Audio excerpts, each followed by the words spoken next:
Hello बच्चों, स्वागत है आपका डेली बाइट्स में। हम कर रहे हैं सीओ क्यू क्विज 06 यानी बीएड साइंस का PY Q and that is 2023। और ये 2023 के पीवाई क्यू में हमें पता है कि 100 क्वेश्चन पूछे गए थे, जिसमें से कि हमने 25 को स्किप किया था। पार्ट ए को, पार्ट बी को हम डिस्कस कर रहे हैं, जिसमें कि हमने 125 टू 50 डिस्कस कर लिया है। अब बारी है 51 से शुरू करने की। चलिए फिर बिना किसी देर के शुरू करते हैं। एजर्शन रीजन का सवाल है। अ comb run through one's dry hair attract small bits of paper। ये तो हमने करके देखा हुआ रहता है, बचपन में बड़ी आदत होती है कि कंघी को, स्केल को बालों में घुमा करके और छोटे छोटे पेपर को चिपकाते हैं। ठीक है, रीजन क्या दे रखा है? Due to friction static charge develop, due to charge transfer. Friction की वजह से चार्ज यहाँ पे ट्रांसफर होना शुरू हो जाता है। तो ऑब्वियस सी बात है कि जो भी इलेक्ट्रिकली कोई भी चीज में अगर फ्रिक्शन हम करेंगे देंगे तो वहां पे थोड़ा बहुत a bit of charge will develop, थोड़ा बहुत चार्ज डेवलप हो जाता है, जिसको स्टैटिक इलेक्ट्रिसिटी कहते हैं। तो दर्शन तो सही हो गया और रीजन दे रखा है। अब रबिंग की वजह से क्या होगा कि कॉम में अगेंस्ट जो कॉम में एक चार्ज होगा, एक चार्ज बाल में होगा, वो अगेंस्ट चार्ज आ जाएगा और ये रबिंग की वजह से वो चार्ज ट्रांसफर होगा, जिसकी वजह से स्टैटिक चार्ज जो डेवलप हुआ, static charge on both comb and hair दोनों के ऊपर चार्ज आएगा। इसी फेनोमेना को हम चार्जिंग बाय रबिंग भी बोलते हैं। तो रीजन भी सही है। ठीक है, दोनों ही स्टेटमेंट सही है। रिलेशनशिप क्या है कि जो स्टैटिक चार्ज डेवलप होता है कॉम पे due to rubbing precisely, that is why it attracts the bits of paper, छोटे छोटे टुकड़ों को अट्रैक्ट करता है। तो रीजन और एक्सप्लेनेशन दोनों ही सही है। अगले सवाल की तरफ बढ़ते हैं। ओम्स लॉ फेल हो जाता है। ओम्स लॉ होता है V is equals to I into R. तो कौन कौन से केस में ये ओम्स लॉ फेल होता है? अच्छा, एक बात पता है बच्चों, जो अभी हमने ऊपर वाला क्वेश्चन देखा या फिर अभी जो ये क्वेश्चन है, ये दोनों ही क्वेश्चन हमारा क्लास 10th से है, क्लास 12th से तो है भी नहीं। ठीक है, तो कब कब फेल हो जाता है? V और I characteristic is non linear, obviously तब फेल होगा क्योंकि V और आई आर का ये वाला ग्राफ होता है, लीनियर ग्राफ होता है। ठीक है, फिर है हमारा दैट इज व्हाट, V और मतलब I और V का characteristic depends on the sign of V। Positive negative के ऊपर डिपेंड करता है? नहीं, बिल्कुल भी नहीं। V I characteristic is not unique, कोई यूनिक नहीं होता, यूनिक होता है हर बार हर सर्किट के लिए हो जाएगा। और लीनियर, ये बस यही स्टेटमेंट है जो सही है। तो डी वाला जो भी होगा हमारा वो सही है। तो देखो एक ही ऑप्शन है जिसमें डी है। ठीक है, तो ये तो आंसर नहीं होगा, हमें फेल्स का बताना है, कहाँ कहाँ फेल कर जाएगा। तो ये इस जगह पे, इन तीनों जगहों पर फेल कर जाएगा। जब भी नॉन लीनियर होगा, साइन पे डिपेंड करने की बात होगी या यूनिक नहीं होगा, तब तब ये फेल कर जाएगा। तो ए बी सी ये तीनों ही सही है। अगले सवाल की तरफ बढ़ते हैं। हाँ बच्चों, तो अगला सवाल हमें दे रखा है एक्स लिंक्ड रेसेसिव डिजीज के बारे में। ये देखो, सिकल सेल एनीमिया ये एक्स लिंक्ड डिसऑर्डर नहीं है, ये ऑटोजोमल डिसऑर्डर है, जिसमें कि HbS करके हम लिखते हैं। फिनाइल कीटोनूरिया ये भी हमारा ऑटोजोमल डिसऑर्डर है। ठीक है, now coming to hemophilia. Hemophilia well known X linked disorder है। Then we have thalassemia. Thalassemia भी एक ऑटोजोमल डिसऑर्डर है और रेसेसिव है। Thalassemia is autosomal disorder. Then we have colour blindness, ये भी एक्स लिंक्ड है। तो ये हमारा जो डिसऑर्डर्स हैं इनमें बी और डी ये दोनों सेक्स लिंक्ड रेसेसिव डिजीजेज हैं। तो ऑप्शन थर्ड हमारा बिल्कुल सही उत्तर हो जाएगा। अगले प्रश्न की तरफ बढ़ते हैं। Which of the following is not N assisted reproductive technology? इनमें से कौन सा असिस्टेड रिप्रोडक्टिव टेक्नोलॉजी नहीं है? तो zygote intrafallopian transfer, gift and gift ये दोनों ही असिस्टेड रिप्रोडक्टिव टेक्नोलॉजी है। IUI इंट्रा यूटेराइन इंसेमिनेशन ये भी, बट ये IUDs जो है, इंट्रा यूटेराइन डिवाइसेस, ये कॉन्ट्रासेप्टिव डिवाइसेस हैं जिससे कि पॉपुलेशन कंट्रोल करते हैं। तो ये एक reproductive technology, assisted reproductive technology बिल्कुल भी नहीं है। सो ऑप्शन टू हमारा बिल्कुल सही उत्तर हो जाएगा। अगले प्रश्न की तरफ बढ़ते हैं। मैच द फॉलोइंग है हमारा। अगेन देखिए, ये मैच द फॉलोइंग किससे दे रखा है? ये है हमारा कंप्यूटर साइंस का क्वेश्चन, और कंप्यूटर साइंस में ये ऐसे वाले क्वेश्चंस बिल्कुल ही आते हैं। तो इनको थोड़ा सा ध्यान से जब आप नोट्स वगैरह करेंगे कंप्यूटर साइंस के, तो अच्छे से करिएगा। देखिए, जो हमारा ब्लॉग है, जो व्लॉग नहीं सॉरी ब्लॉग है, ब्लॉग एक ऑनलाइन जर्नल होता है जिसमें की सारी चीजें लिखी हुई रहती हैं, तो ये एक जर्नल है। वेब पेज जो होता है एक डॉक्यूमेंट होता है जिसमें कि HTTP का इस्तेमाल करते हैं। प्रोटोकॉल क्या है? Protocol is set of rules. ये तो हर हमेशा हम यूज करते हैं कि प्रोटोकॉल है, ऐसा रूल है, तो ये तो सिंपल था समझना। और वेबसाइट क्या है? एक location on net server. Location on net server is a website. तो ऑप्शंस को देखें, ए का 1, ए का 4, हमारा एक ही ऑप्शन में है, ये फोर्थ। तो ये फोर्थ हमारा बिल्कुल सही उत्तर हो जाएगा। अगले प्रश्न की तरफ बढ़ते हैं। मैच द फॉलोइंग हमें दे रखा है। ये देखो, बायोटेक्नोलॉजी से दे रखा है peptides of mature insulin, chain A, chain B, C को उसमें से हटा दिया जाता है। Proteins encoded by cry 1A, cry 2AB, that control proteins encoded by, तो ये किसके द्वारा इनकोड किया जा रहा है? That is this, sorry, bacillus thuringiensis। फिर vector use to transfer nematode, agrobacterium and organism which insecticidal gene is located. तो वो कौन सा ऑर्गेनिज्म है? तो वो बैसिलस thuringiensis है। तो बी का हमारा सी हो जाएगा कि कॉटन बॉलवॉर्म के अगेंस्ट ये चीजें, प्रोटीन्स जो क्राई प्रोटीन है वो यूज किया जा रहा है। तो अगर हम ऑप्शन देखें तो ऑप्शन क्या क्या रहेगा? ए का हमारा 2, ए का 2 सिर्फ एक ही है, थर्ड। तो ये थर्ड हमारा आंसर हो गया। अगले सवाल की तरफ बढ़ते हैं। Which of the following is not true with respect to computer system? Computer system के लिए इनमें से कौन सा कथन जो है वो सही नहीं है? तो क्या क्या कथन हमें दे रखा है? A computer system is made up of data, software, hardware, communications and people. ठीक है, this is right statement. Each computer system can be divided into subsystem, ये भी सही है। एक्सेप्टेड टाइप ऑफ ट्रूथ है। Then computer systems can be very large and very small और of any size in between. बिल्कुल, computer का कोई भी साइज हो सकता है। फोन भी एक तरीके का आपका कंप्यूटर ही है। नाउ नेक्स्ट है ऑप्शन हमारा, computer system is not an effective way to provide solution to problem. Obviously है ये, तो फोर्थ ऑप्शन जो है वो सही नहीं है। तो ये हमारा सही उत्तर हो जाएगा। अगले प्रश्न की तरफ बढ़ते हैं। ओ ओ सॉरी, अगला प्रश्न क्या है? Which of the following has no units and no dimension? इनमें से किसका कोई यूनिट कोई डायमेंशन नहीं होगा और एकदम वन गो में है हमारा refractive index, because it is a ratio. और रेशियो है तो वो डायमेंशन लेस क्वांटिटी होगा। प्लैंक्स कांस्टेंट, ग्रेविटेशनल कांस्टेंट और डेंसिटी, इन सब का कुछ ना कुछ डायमेंशन और कुछ ना कुछ यूनिट आएगा ही आएगा। अगले सवाल की तरफ बढ़ते हैं। Mr X got a hotel job. Hotel में मिस्टर एक्स को जॉब मिली। He is responsible for organising, supervising the front, organising supervising the front office in the absence of front office manager and also ensuring smooth functioning. तो ये यहाँ पे क्या चीज हो रही है कि जब जो हमारा फ्रंट ऑफिसर मैनेजर है वो ऑफिस में नहीं है अवेलेबल, तो ही is responsible for his job. तो इसका जॉब क्या हो सकता है? Assistant manager, front office manager, या फिर मैनेजर फ्रंट ऑफिस हो सकता है, क्योंकि असिस्टेंट का ही काम इन सारी चीजों के टाइम पे होता है। ठीक है, तो ऑप्शन 2 हमारा बिल्कुल सही उत्तर हो जाएगा। अगले प्रश्न की तरफ बढ़ते हैं। अगला प्रश्न क्या है? What will be the oxidation state of K2O? तो K2O में 2x ले लेते हैं इसको, और ये -2 हमारा इसका आ जाएगा ऑक्सीजन का, is equals to 0। 2x minus 2 is equals to 0। 2x is equals to, ये माइनस इधर 0 की तरफ जाएगा, प्लस हो जाएगा 2, तो x इज इक्वल्स टू +1, हमारा +1, दैट इज ऑप्शन 4 बिल्कुल सही उत्तर हो जाएगा। अगले सवाल की तरफ बढ़ते हैं। Arrange the activities of nutritional care processing during the illness in correct order. अगर कोई व्यक्ति बीमार पड़ा है तो वो कौन सा ऑर्डर हो सकता है जो उसके इलनेस को ठीक कर सकता है? तो देखो, ऑप्शन हमें क्या क्या दे रखे हैं। Diagnosis of nutritional status, evaluating the nutritional care outcome, assessing nutritional status and planning and prioritising.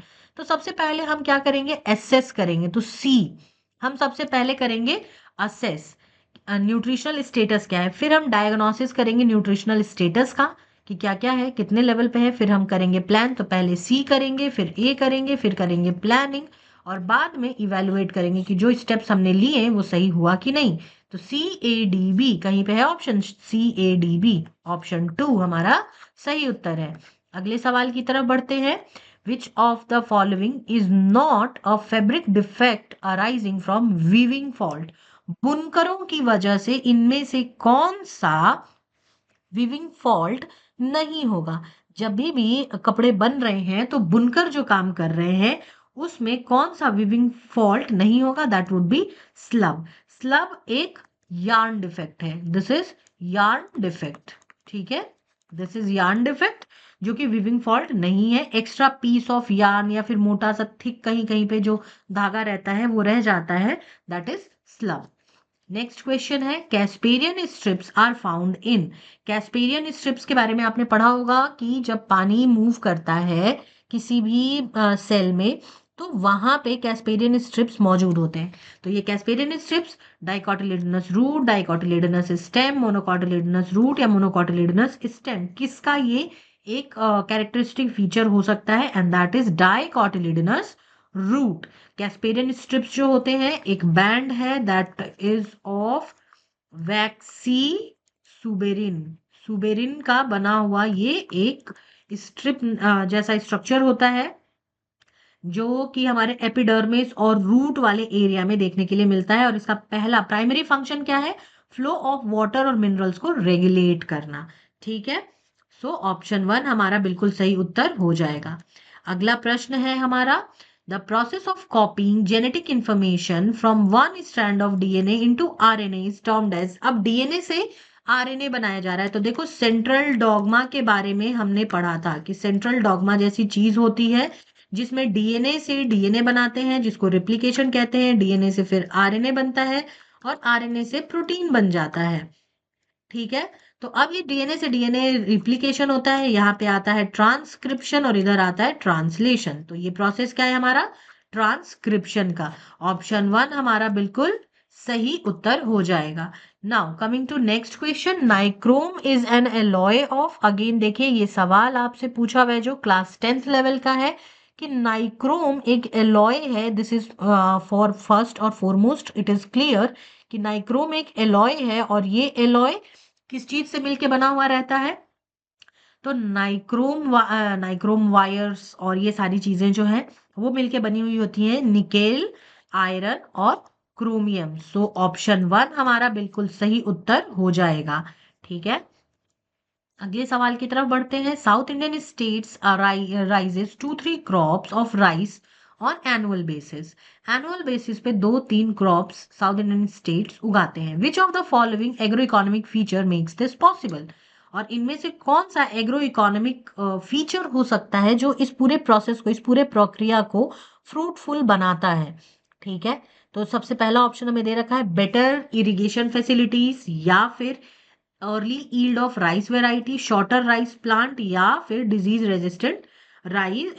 Resistant rice variety. तो इन तीनों में से कहीं पे भी करेंगे तो सारी चीजें हो सकती हैं, हर बार पॉसिबल। लेकिन अगर इरिगेशन फैसिलिटी अच्छी है तो हम बार बार राइस को उगा सकते हैं, बिकॉज राइस एक रेन फेड क्रॉप है, उसमें पानी थोड़ा ज्यादा चाहिए होता है। तो साउथ इंडियन स्टेट्स में मल्टीपल क्रॉप्स इसीलिए उगाए जा सकते हैं क्योंकि वहां की फैसिलिटी जो है वाटर फैसिलिटी इरिगेशन की, वो बहुत ही अच्छी है। ठीक हो गई बात यहां तक? अगले प्रश्न की तरफ बढ़ते हैं। अगला प्रश्न है हमें, विच of the following is not a diamagnetic material. इनमें से कौन सा डायामैग्नेटिक नहीं है? क्या क्या दे रखा है? Diamond, gold, platinum, silver and glass. ठीक है, diamond, gold, platinum, silver and glass, इनमें से डायामैग्नेटिक कौन सा नहीं है? तो बच्चों याद है हम हर बारी डायामैग्नेटिक पैरामैग्नेटिक पढ़ रहे हैं, तो इसको भी एग्जाम में आपको ढंग से पढ़ के जाना है। डायमैग्नेटिक मटेरियल वो होता है that is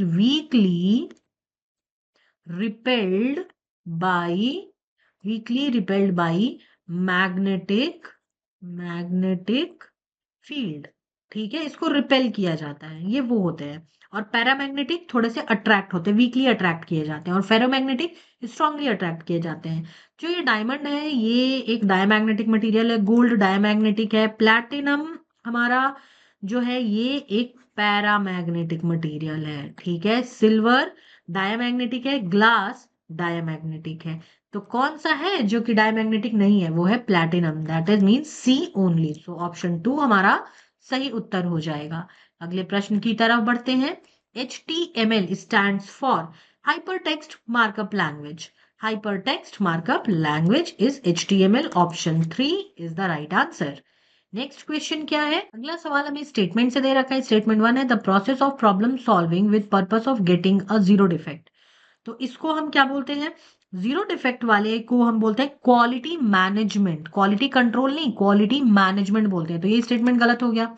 now coming to thread count. Thread count क्या है?